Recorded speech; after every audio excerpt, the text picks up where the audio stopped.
Taylor Heinicke. Oh, not that alcoholic beverage. I'm talking about Taylor Heinicke, the quarterback. This is Sports Guy Talking that you guys are watching and listening to. I am Dustin Tran, your host, as I am here today to talk about the potential impact that Taylor Heinicke will have on the Falcons. Despite the fact that Taylor Heinicke is not even the Week 1 starter for the Falcons, he has a chance to be a major impact player for them this season. With Desmond Ritter being unproven at the quarterback position, it is expected that Taylor Heinicke will play for the Falcons sooner rather than later. Before I say anything else though, I want to present you guys with a topic question. So, here it is. How much impact will Taylor Heinicke have on the Falcons? That question is dependent on what you define impact. If you're talking about impact in terms of playing on the football field, then I think Taylor Heinicke might have a decent amount of impact on the football field because Taylor Heinicke is one of the best backup quarterbacks in all of football. Actually, let me go ahead and take that statement back. Taylor Heinicke is the best backup quarterback in all of football. Now, as far as the impact that he will have on the team in terms of intangibles, in terms of leadership, in terms of stability,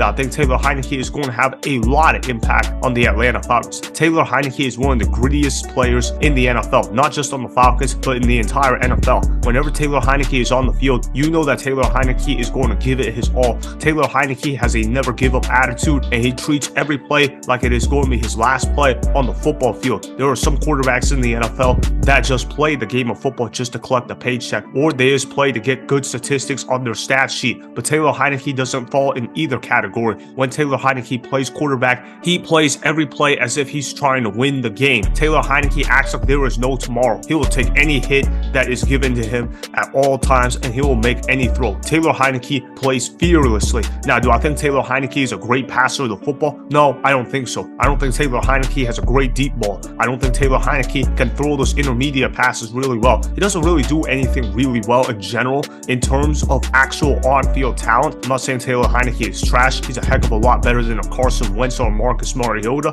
But what Taylor Heinicke can't do, he makes up for it with his intangibles, with his fire, with his leadership, with his ability of will to win the game, and the fact that Taylor Heinicke believes that any play can be a good play, for better or for worse. He has the mentality of Brett Favre in many ways. Unfortunately for Taylor Heinicke, he just doesn't really have any talent whatsoever. Is it his fault that Taylor Heinicke doesn't have a lot of talent? No, not necessarily. Taylor Heinicke is undrafted for a reason. Not everybody's going to grow out to 6'5", 240 pounds. Taylor Heinicke is only a 6'1" quarterback that's not particularly big. He's really skinny. But what Taylor Heinicke will do is that he's going to take every shot that defenses give him, and he's going to get right back up, because that's the kind of guy that Taylor Heinicke is. Taylor Heinicke will never take no for an answer in terms of trying to win the game. Taylor Heinicke will always take risks, and that's who he is. However, like I said, the Atlanta Falcons, they're not going to start him in Week 1. Their guy that they're going to start is Desmond Ritter. Now, I'm not particularly high on Desmond Ritter. When I watch him play, Desmond Ritter, although he doesn't make a lot of mistakes, he doesn't really do a lot of anything. He doesn't really throw a great deep ball. He's not necessarily the most accurate quarterback out there. There's just not anything that really stands out about his game outside of the fact that he can run and that he's a really fast runner. Desmond Ritter is more of a runner, more so than a thrower. When Desmond Ritter plays quarterback, I think of Marcus Mariota. That was my player comp for Desmond Ritter coming out of the draft, and I'm fine that Desmond Ritter went in the 3rd round. I think Desmond Ritter can be a solid backup in the NFL, and I do think that he can be a good veteran journeyman kind of quarterback. However, as a full-time NFL starter, Desmond Ritter doesn't cut it for me. I don't even think he's a better quarterback than Sam Howell. Speaking of Sam Howell, I can't believe that guy fell to the 5th round. This kid is going to be really good at the game of football, and Sam Howell is going to change life in Washington. However, for Desmond Ritter, though, I don't see him changing life for the Atlanta Falcons. I could see him being solid for them, but I don't see him being this game changer that's going to say, wow, the Atlanta Falcons, they found their franchise quarterback in the 3rd round of the NFL draft. Desmond Ritter is not that good of a quarterback. He's not really accurate with the football. He doesn't have great footwork. He doesn't throw a deep ball. There's not really anything that stands out about Desmond Ritter outside of the fact that he can run. But in the NFL, you have to be able to do more than just be a runner at the quarterback position. Otherwise, you're Marcus Mariota. Look at Marcus Mariota for an example. Marcus Mariota was a great runner, but he can't really do anything throwing the football. He's not really accurate with the football whatsoever. He doesn't have a great arm, and he can't really read defenses. When I watch Desmond Ritter, I think a lot of Marcus Mariota. But this time, the Atlanta Falcons, unlike last year, they're going to pull the plug early on their starter if he doesn't show up. They're not going to wait till week 13. They're not going to wait till the end of the year in order to make a quarterback switch. They're going to make a quarterback switch rather quickly if Desmond Ritter doesn't win these games early on.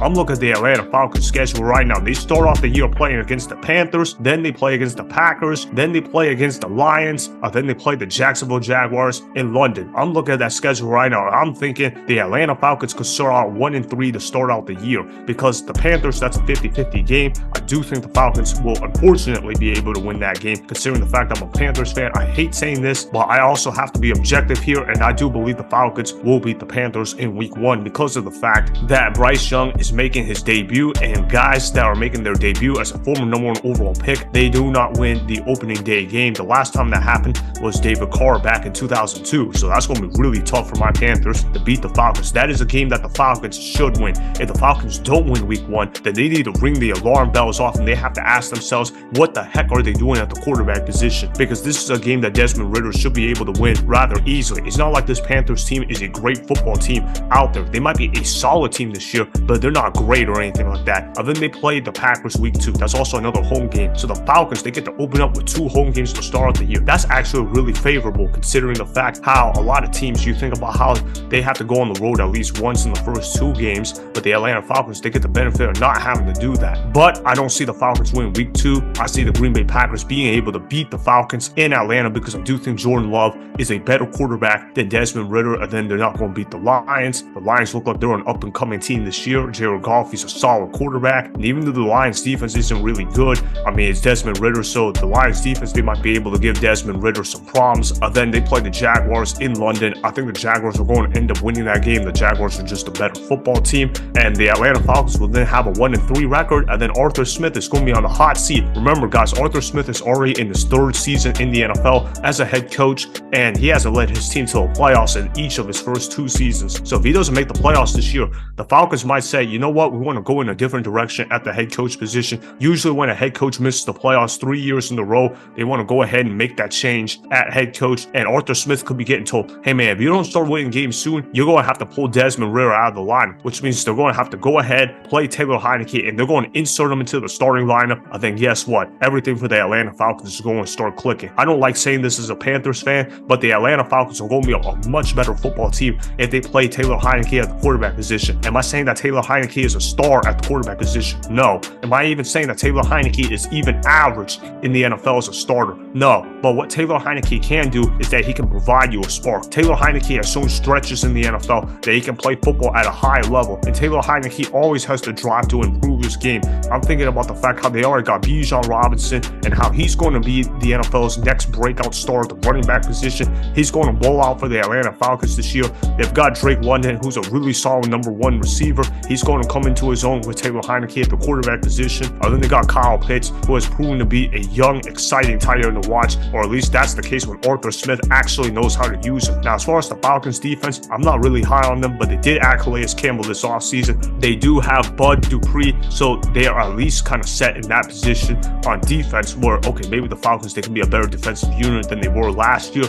But I'm looking at this Falcons schedule. I'm thinking their schedule is not that hard at all. Taylor Heinicke's going to be able to come in there. He's going to start the rest of the season. He's going to go 8-5 in those 13 games, and he's going to go on a 5-game winning streak somewhere in the middle of the season where everybody's going to say, oh my goodness, the Atlanta Falcons, they look like dark horse Super Bowl contenders with Taylor Heinicke at quarterback. Have you seen the injection of life that he has given them? And the Falcons, they're going to go on a mini run. They're going to end up winning 9 games. They're going to win the NFC South, because I don't see Bryce Young playing all 17 games for the Panthers. He'll get hurt sooner rather than later. If Bryce Young gets hurt, this division is wide open, and if they play Taylor Heinicke sooner rather than later, he could inject some life into the Atlanta Falcons, and he's going to be able to lead them to some solid victories where you're going to be saying, oh my goodness, the Atlanta Falcons, they actually look like a football team this year, and he's going to save Arthur Smith's job. He's going to get the Falcons to 9 wins. Taylor Heinicke is going to go 8-5 as a starter. He's not going to put up the best stats in the world, but what he's going to be good at is making fourth quarter comebacks and being able to manage the game, because he is a solid quarterback. That's the Atlanta Falcons' biggest secret right now. Their biggest secret is their backup quarterback right now, because although I am not high on Desmond Ritter, I do like Taylor Heinicke at the backup quarterback position, and in that division, it is wide open. Because like I said about the Carolina Panthers, even though Bryce Young is considered to be a good quarterback by many people, he is still just a rookie quarterback, and I have doubts that he's going to be able to last all 17 games behind the offensive line that he plays for. And then you look at the New Orleans Saints, they got Derek Carr. He seems to be a solid quarterback, but their head coach is horrible in Dennis Allen, so I don't see the New Orleans Saints being factors in that division. And as for the Tampa Bay Buccaneers, well, they forfeited that right when they started Baker Mayfield at quarterback, so no, they're not going to be part of the conversation. Now, do I think the Falcons will be able to have playoff success this year? No, I don't. I don't see the Falcons being able to be great in the playoffs this year. Their roster just isn't good enough to compete in the playoffs. It's as simple as that, but I think Taylor Heinicke is going to come in. He's going to inject some life into the Atlanta Falcons. He's going to play some really solid football for them. He's going to be able to lead the Falcons to win their first division title since 2016. Ultimately, though, I got the Falcons losing the NFC wildcard round, even though they will go 9-8 this year and win the NFC South. They'll even grab the number 3 seed in the NFC. So that is why Taylor Heinicke will have more impact than expected for the Falcons, as he will lead them to winning the NFC South division title while saving Arthur Smith's job at head coach. Remember, go ahead and subscribe to Sports Guy Talking, like the video, and please comment down below. If you guys do that, I may shout you guys out in my Instagram story every Monday. That will be for the @Dustin_Tran Instagram account. Make sure to follow me on Instagram @Dustin_Tran and @Sports Guy Talking. Also, go follow me on Twitter @Dustin_Tran. Again, go ahead and do those things that I just told you guys to go do. Hopefully, you guys enjoyed the content that was just produced. Peace out. I hope you enjoyed that video. Want more Sports Guy Talking, the home of great sports content? Make sure you click that subscribe button to get the latest from Sports Guy Talking. Go ahead and like the video, comment down below, check the description box on the video in order to follow my Instagram and Twitter. Also, be sure to check out more of the best clips from the YouTube channel Sports Guy Talking.